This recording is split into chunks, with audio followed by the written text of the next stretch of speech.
ये इश्क नहीं आसान, बस इतना समझ लीजिए, एक आग का दरिया है और डूब के जाना है। वैसे मैं इश्क और इस आग के दरिये की क्यों बात कर रहा हूं, तो इसके लिए आपको समझना होगा ये इश्क इस बार हुआ है मराठा आरक्षण की चुनौती को लेकर, और जिस शख्स को ये इश्क हुआ है उस शख्स का नाम है मनोज जरांगे पाटिल। और ये इश्क केवल मनोज जरांगे पाटिल के अकेले का इश्क नहीं है, ये पूरे के पूरे सकल मराठा समाज का है, जो मनोज जरांगे के साथ इस आग वाले दरिये से होके उस मकाम तक गुजरना चाहता है, उस मकाम तक पहुंचना चाहता है जहां पर सकल मराठा समाज आरक्षण को लेकर कामयाब हो सके। महाराष्ट्र में मराठा आंदोलन तेज हो चुका है। बीड जिले में बहुत सारे हिस्सों में आपको बता दें कर्फ्यू लगा दिया गया है। पूरे महाराष्ट्र भर में इस वक्त मराठा आरक्षण को लेकर के आंदोलन उग्र होता चला जा रहा है और मराठा आरक्षण को लेकर हिंसा। जालना में प्रदर्शनकारियों ने पत्थरबाजी की है, प्रदर्शनकारियों ने कई गाड़ियों में आग लगा दी है। महाराष्ट्र में लंबे समय से मराठा आरक्षण की आग फैली हुई है। क्या वो कामयाब हो सकेगा? इसको लेकर क्या चुनौतियां हैं, और इन चुनौतियों में आज का हीरो यानी हिंदी जगत के लिए ये नया नाम मनोज जरांगे पाटिल, ये कौन है, ये हमें समझना होगा। वाग जरांगे पाटिल नवा, मराठात जन्मला छावा, सोबत मराठ्यांचा थवा रदम असल रोखून लाव। 2023 अक्टूबर के आते आते महाराष्ट्र की पॉलिटिकल पृष्ठभूमि में बच्चे बच्चे को अगर कोई रोल मॉडल पता है, अगर कोई शख्स उन्हें पता है जो वाकई में महाराष्ट्र में कुछ करके दिखाने वाला है, तो उस शख्स का नाम, उस रोल मॉडल का नाम मनोज जरांगे पाटिल है। अब मनोज जरांगे पाटिल ये नाम यहां पर रोल मॉडल क्यों बन रहा है, तो आपको यह समझना होगा कि महाराष्ट्र के 30 से 32% जनता जो कि मराठा समाज से आती है, उस जनता को, उस मराठा समाज को यानी कि सकल मराठा समाज को आरक्षण दिलाने का बीड़ा जिस शख्स ने उठाया है वो यही शख्स है जो है मनोज जरांगे पाटिल।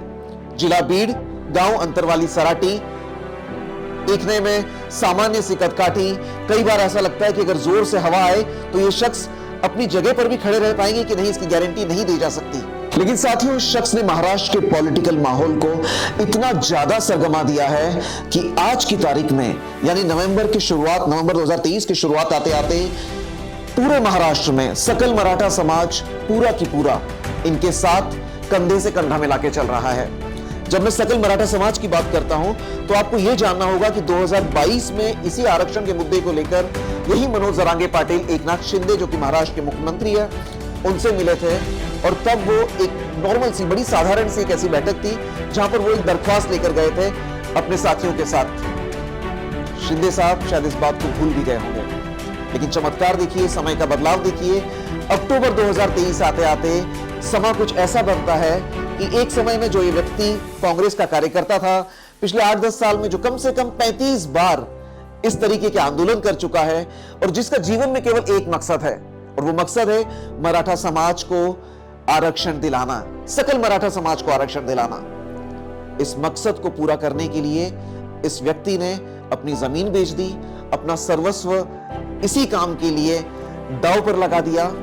और अब जब ये व्यक्ति आंदोलन करता है तो इनसे मिलने के लिए, इनको समझाने के लिए स्वयं मुख्यमंत्री आते हैं, उप मुख्यमंत्री आते हैं, और बाकी छुटभैये नेता तो मान लीजिए कई 100 की गिनती नहीं की जा सकती जो वहां पर आए होंगे।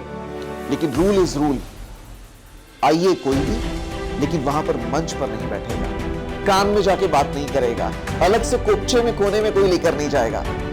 जरांगे पाटिल कहते हैं जो बात करनी है सबके सामने कहिए, जो बात कहनी है सीधी कहिए, मुझे अकेले में, दुकेले में, पीछे जाकर कहीं और बैठकर कोई बात नहीं करनी है, क्योंकि मेरा उद्देश्य बहुत सरल है, सीधा है, और वो उद्देश्य है मुझे सकल मराठा समाज को आरक्षण दिलाना है।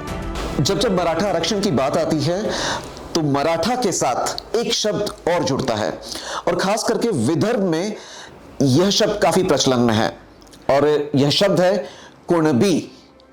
उत्तर भारत में कई बार कुर्मी कहा जाता है, और यह मान्यता है कि कुर्मी और कुणबी लगभग एक ही है।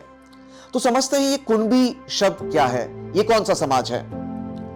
तो कुणबी का सामान्यतः अर्थ है खेती करने वाला समाज। महाराष्ट्र की मराठी संस्कृति में से कहते हैं खेती करनारा समाज। कुणबी को लेकर कुछ अर्थ ऐसे भी लगाए गए हैं। कुणबी अर्थात कृषि वाचक, जो कृषि करे। कुणबी अर्थात कुटुंबी, कुणबी अर्थात शेतकरी यानी खेतीहरी, खेती करने वाला। कुणबी का अर्थ हुआ कृषि का व्यवसाय करने वाला।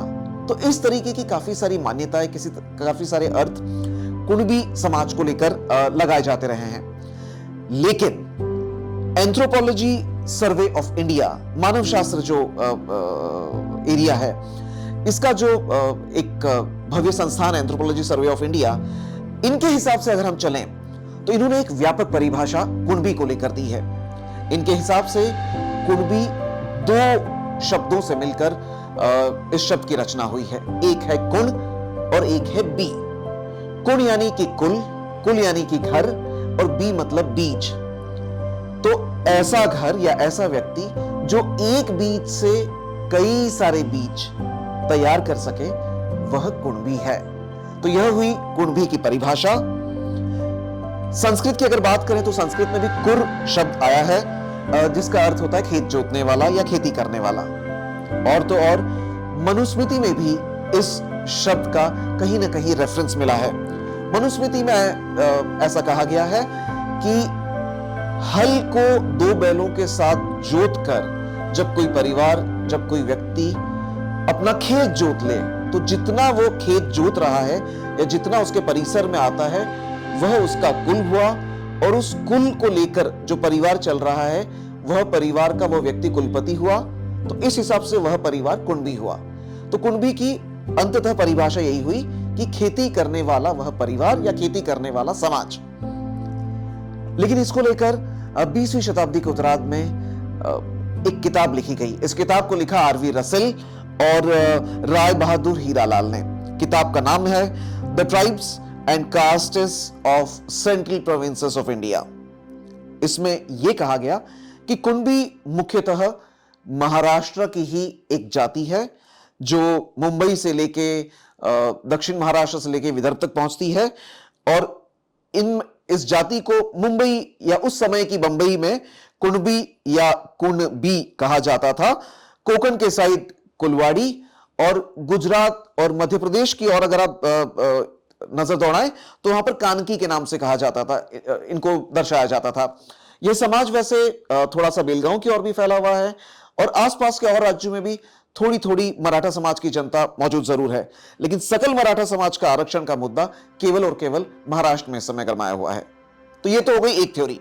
अब दूसरी थ्योरी पे चलते हैं। जब हम थ्योरी 2 की बात करते हैं तो हमें यह समझना जरूरी हो जाता है कि मराठा और कुणबी, ये दो शब्द अक्सर इस रिजर्वेशन की जब भी बात होती है तो हमें सुनाई पड़ते हैं, या इस चीज को लेकर जब अलग अलग मत आते हैं तब भी कई बार हमने ये सुना होगा, या आप सभी ने ये सुना होगा कि कुछ लोग कहते हैं कि भाई कुणबी समाज अलग है, तो कुछ कहते हैं कि मराठा समाज कुणबी से अलग है।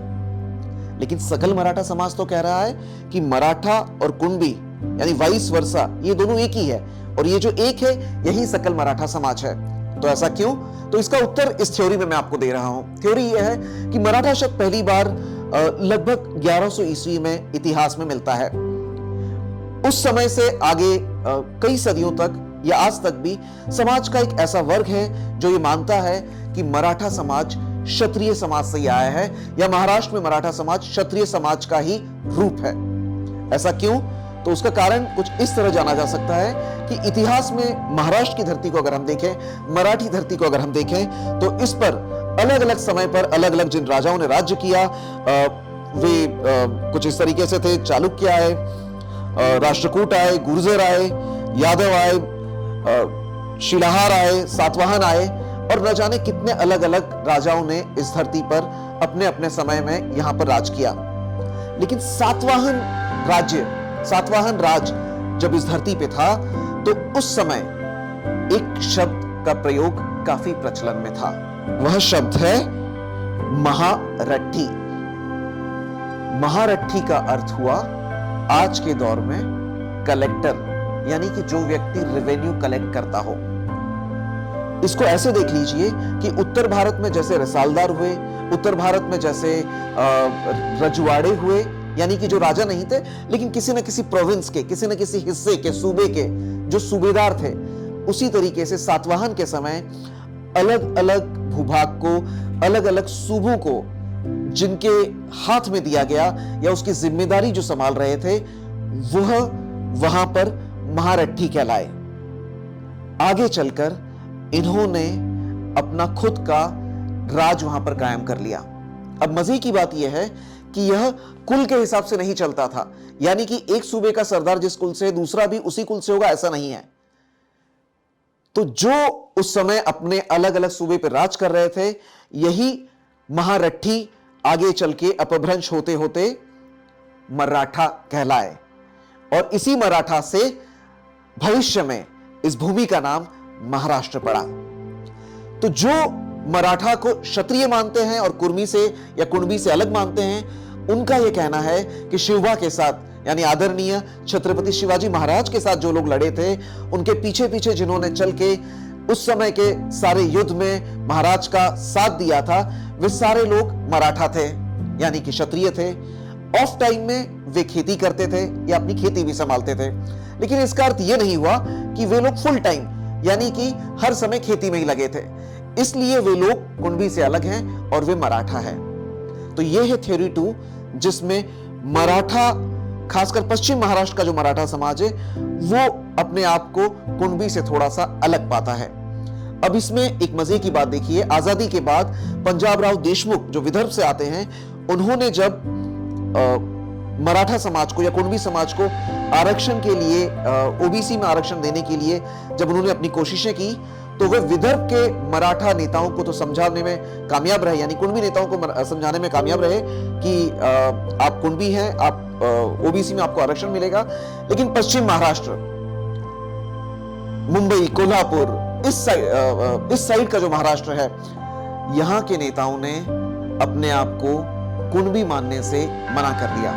उनका यह कहना था कि भाई हमारा तो न रोटी बेटी का व्यवहार होता है, नहीं और किसी प्रकार का जो हमारे सामाजिक काम होते हैं, वो कुणबी के साथ एक ही समाज मानकर नहीं होते हैं। हम तो मराठा हैं।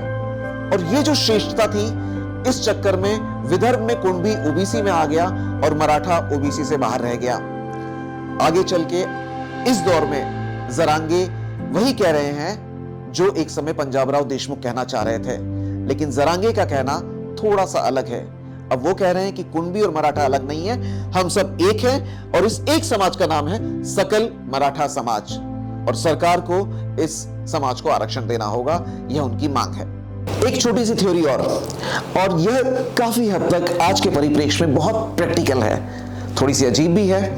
अजीब इसलिए क्योंकि इस थ्योरी की मान्यता यह है कि जब भारत में अंग्रेज आए तो रजवाड़े तो चले गए, हर जगह अंग्रेजों का दबदबा था, लीडिंग पोजीशन पे अंग्रेज थे, और हम सभी भारतीय, यानी उस दौर के हमारे जो पूर्वज थे, वे अपना अपना काम करते थे।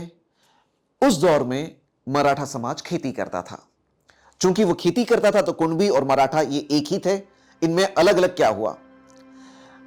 अब ये जब एक हो गए हैं तो यहां पर महाराष्ट्र में आमतौर पे कई बार लोग मजाक से एक दूसरे को कहते हैं, या कई बार जब दोस्त लोग बात करते हैं और कोई उसमें से एक अपने आप को सुपीरियर बताने की कोशिश करता है, तो मराठी में कहते हैं तुला काय माज आली आहे का, यानी कि तुम इतना क्यों मात रहे हो। तो इस विषय की जो ज्ञाता है प्रोफेसर इरावती कर्वे, वे कहती है माझला मराठा झाला, यानी जो कुलीन हो गया, जो बड़ा हो गया, यानी मराठों के बीच ऐसा घर, ऐसा व्यक्ति जो बड़ा हो गया, जो थोड़ा आगे चले गया, जो थोड़ा एरिस्टोक्रेसी में बाकी लोगों से 2 कदम आगे पहुंच गया, वह व्यक्ति मराठा हो गया। तो समाज तो एक ही रहा, लेकिन इसी समाज में अपने काम से, पैसों के दम पर अपने आप को समाज में जो पैठ है उस हिसाब से जो लोग आगे पहुंचे, उन्होंने अपने आप को मराठा कहना शुरू कर दिया। ओवरऑल समाज वही रहा, मराठा समाज। इसी में मेरे सामने एक चीज लिखी हुई है और बहुत ही महत्वपूर्ण है। मराठी संस्कृति में संत तुकाराम का बहुत बड़ा रोल है, उनके लेखन का बहुत बड़ा हिस्सा है। वे इसी समाज से आते हैं और वे एक जगह कहते हैं, बरा कुणबी झालो नाही तर दंभिनी असतो मेलो, यानी बहुत अच्छा हो गया मैं कुणबी ही रहा, नहीं तो दंभ के कारण, यानी प्राउड के कारण, यानी गर्व के कारण मैं मर जाता। इससे भी ये पता चलता है कि कहीं ना कहीं इसी समाज में जो लोग 2 कदम आगे गए सामाजिक दृष्टिकोण से, वे कुणबी से थोड़ा सा 1 कदम ऊपर जाके मराठा कहलाए। बट हैरानी की बात देखिए, संत तुकाराम की जो आगे के वंशज है वे अपने आप को मराठा ही कहते हैं। खैर, ये थी अगली थ्योरी। अब बात करते हैं राजनीति की दृष्टि से। जब सरकार ने इस आरक्षण को स्वीकार किया, विधेयक बनाया, इस विधेयक को, इस सरकार के कानून को, महाराष्ट्र सरकार के कानून को जब बॉम्बे हाईकोर्ट में चुनौती दी गई, वहां पर बॉम्बे हाईकोर्ट ने इस आरक्षण के फेवर में, यानी इसके साइड में अपना फैसला सुनाया। तो फिर आरक्षण का ये जंजाल, ये इशू क्यों बनता जा रहा है? तो दोस्तों, सरकार के स्तर पर और कोर्ट के स्तर पर क्या हुआ, इस एंगल से भी इस विषय को समझने की हम लोग कोशिश करते हैं। तो बात करते हैं महाराष्ट्र सरकार की। समय या काल देवेंद्र फडणवीस मुख्यमंत्री थे, वो था, और उस समय भी, यानी आज से लगभग 7-8 साल पहले, इस चीज को लेके राजनीति, महाराष्ट्र की धरती काफी गरमाई हुई थी। काफी जगह बहुत कुछ हुआ और यह महाराष्ट्र की राजनीति में एक बड़ा भूचाल जैसा था। उस समय भूतपूर्व न्यायाधीश गायकवाड़ जी के नेतृत्व में, उनकी अध्यक्षता में एक आयोग बैठाया गया और इस आयोग का काम था कि मराठा आरक्षण को लेके वह अपनी रिपोर्ट राज्य सरकार को सौंपे। 2018 में गायकवाड़ कमीशन ने अपनी रिपोर्ट सौंपी जो मराठा आरक्षण को लेकर फेवर में थी। सरकार ने उसी के बल पर मराठा आरक्षण SEBC कानून के तहत, यानी सोशली इकोनॉमिक बैकवर्ड क्लास का एक्ट लाकर मराठा आरक्षण पारित कर दिया। राज्य सरकार ने जैसे ही इस विधेयक को पारित किया, इसे बॉम्बे हाई कोर्ट में कई लोगों ने चैलेंज किया और इसके बाद लगभग 40 दिन तक मुंबई हाई कोर्ट में इस चीज पर सुनवाई चली। जब इस पर सुनवाई चली तो मुंबई हाई कोर्ट के 2 जजेस की बेंच ने इस चीज को सिरे से एक्सेप्ट कर लिया और महाराष्ट्र में मराठा आरक्षण का रास्ता लगभग सीधा साफ हो गया 2018 में। लेकिन जब ये मामला सुप्रीम कोर्ट में पहुंचा और 2021 के आते आते इस पर जब फैसला सुनाने का वक्त आया, तो उस समय काफी सारी ऐसी चीजें सामने आई जिन्हें देखकर, जिन्हें सुनकर सुप्रीम कोर्ट ने बॉम्बे हाई कोर्ट के फैसले को साइड में कर दिया और मराठा आरक्षण सुप्रीम कोर्ट में कहीं ना कहीं टिक नहीं पाया।